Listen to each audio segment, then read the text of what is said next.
ये कहानी भारतीय जनता पार्टी के 2014 इलेक्शन कैंपेन के दौरान हुई एक सच्ची घटना पर आधारित है। उन दिनों राजेश कुमार झा बीजेपी के लिए राजस्थान में कैंपेनिंग कर रहे थे।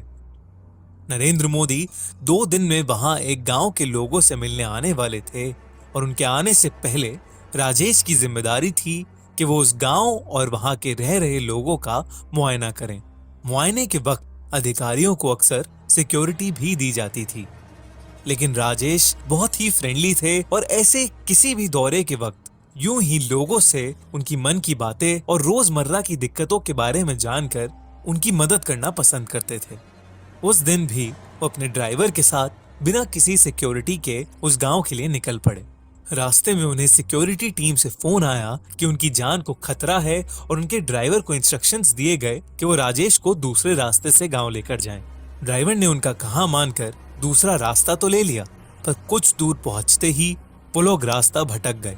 रेगिस्तान के बीचों बीच वो लोग बस चले जा रहे थे।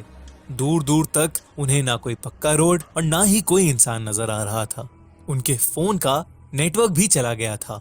ऐसे ही रास्ते पर सफर करते हुए उन्हें 1 घंटा बीत चुका था और सूरज भी बस ढलने को आया था।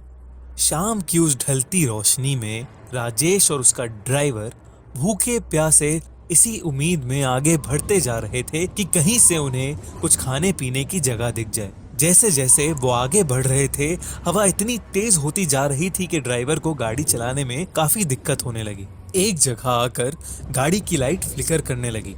राजेश और उनके ड्राइवर दोनों को ही कुछ समझ नहीं आ रहा था। बार बार झपकती उस लाइट में ड्राइवर को एक आदमी की डरावनी सी छवि दिखी। उस आदमी की परछाई गाड़ी के एकदम पास आई और उनकी गाड़ी अचानक से बंद पड़ गई। ड्राइवर ने उतर के देखा तो आसपास कोई भी नहीं था। ड्राइवर थोड़ा चौंक गया, लेकिन अपना वहम मानकर उसने इस बात को इग्नोर किया और गाड़ी ठीक करने में लग गया। गाड़ी रुकने पर राजेश ने भी गाड़ी से उतरकर आसपास नजर घुमाई। उनको कुछ दूर पर एक कच्चा सा मकान दिखा। राजेश की खुशी का कोई ठिकाना ही नहीं था। उन्होंने ड्राइवर को बोला कि जब तक वो गाड़ी ठीक कर रहा है वो उस मकान से जलपान की मदद लेकर आते हैं। राजेश ने उस मकान का दरवाजा खटखटाया।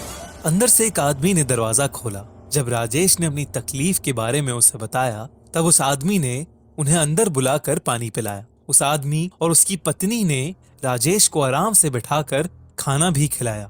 उन्होंने उसे बताया कि उन दोनों की नई नई शादी हुई है और वो उसी गांव से हैं जहां राजेश को जाना है। अभी वो आदमी राजेश को गांव जाने का रास्ता बता ही रहा था कि वहां राजेश का ड्राइवर आ गया। ड्राइवर उस मकान में घुसते ही सुन्न सा पड़ गया। उसने जो देखा वो राजेश से बिल्कुल अलग था। उसे दिखा कि पूरा घर राख और धूल में लिपटा हुआ है और राजेश जिनसे बात कर रहा है उनकी शक्लें जली हुई हैं और गर्दन टेढ़ी है। वो देख के इतना कांप गया कि उसके मुंह से शब्द ही नहीं निकल रहे थे। राजेश को ताज्जुब हुआ कि उनका ड्राइवर इतना अजीब क्यों बिहेव कर रहा है। उन्होंने जब उससे पूछा कि गाड़ी ठीक हुई कि नहीं, तो उसने बहुत डरते हुए बस हाँ में सर हिलाया। वो आदमी और उसकी पत्नी उस ड्राइवर को घूर के देखे जा रहे थे। राजेश ने उन दोनों का शुक्रिया किया और ड्राइवर को लेकर वहां से निकल गए। ड्राइवर को गाड़ी के पास पहुंचते ही चक्कर आने लगे। जब राजेश ने उसे छू कर देखा तो उसका पूरा बदन गर्म था और उसे बहुत तेज बुखार था। राजेश ने ड्राइवर को पैसेंजर सीट पर बिठाया और खुद गाड़ी चला के गांव के रास्ते पर निकल गए।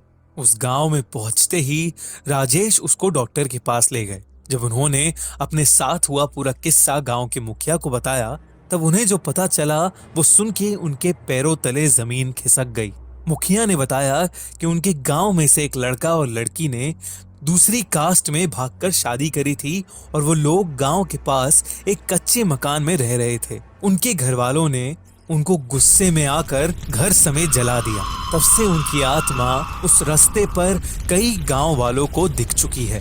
वो ड्राइवर उस रात के बाद से दिमागी रूप से थोड़ा कमजोर हो गया और उसने अकेले घर से बाहर निकलना भी छोड़ दिया। राजेश भी अपने इस एक्सपीरियंस को लाखों कोशिशों के बावजूद कभी भुला नहीं पाए।